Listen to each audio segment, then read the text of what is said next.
Hi Daksha, how are you? Banana Mama, how are you? I'm good. మీకు graphotherapy అంటే ఏంటి చెప్పు?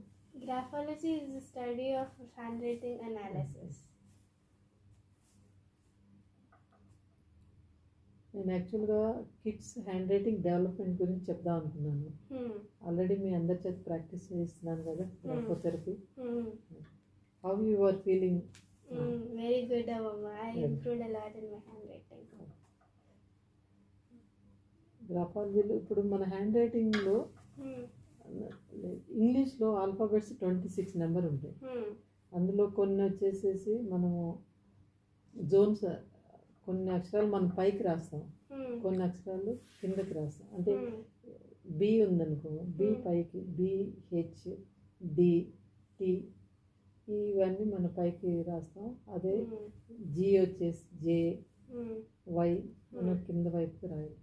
అవి మన 4 లైన్స్లో ఎలా రాయాలి, ఆ లైన్స్లో ఎట్లా రాయటం, మళ్ళీ మిడిల్ జోన్ లెటర్స్ ఇవన్నీ ఎట్లా రాయాలో నేను నీకు డైలీ కొన్ని అక్షరాలు ఎక్స్ప్లెయిన్ చేస్తూ ఉంటా.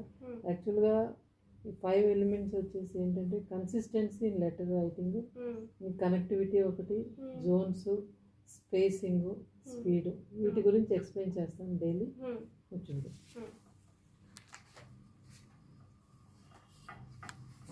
ఫస్ట్ నేను ఏ ఆల్ఫాబెట్ స్టార్ట్ చేస్తాను. ఏ స్టార్ట్ చేయాలన్నప్పుడు నేను ఫస్ట్ జస్ట్ ఒక 1 లైన్ ప్రాక్టీస్ చేయిస్తాను. తర్వాత సి వర్డ్ ప్రాక్టీస్ చేయిస్తాను. ఈ లైను ఈ సి కలిపినప్పుడు మీకు ఏ వస్తుంది. ఈ ప్రాక్టీస్ చేయించినప్పుడు మీకు ఒక 4 ఆల్ఫాబెట్స్ మీకు ఈజీగా వచ్చేస్తాయి.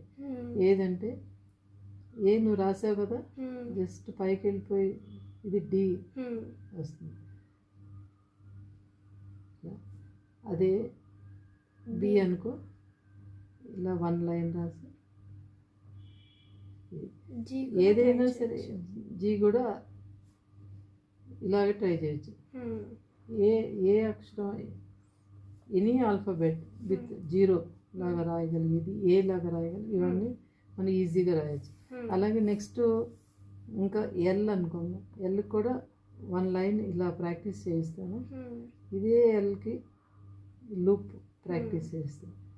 ఈ లూప్ వచ్చేసి ఇది హెచ్ లాగా రాయొచ్చు, ఎల్ లాగా రాయొచ్చు, టీకి రిట్రేస్ రాయాలన్నమాట. ఇది ఈ రకంగా నేను ఆల్ఫాబెట్స్ మీకు డైలీ ఒక 4 or 5 ఆల్ఫాబెట్స్ ఎలా రాయాలి, 4 లైన్స్లో ఎలా రాయాలి, 2 లైన్స్లో ఎలా రాయాలి మీకు డైలీ నేర్పిస్తాను.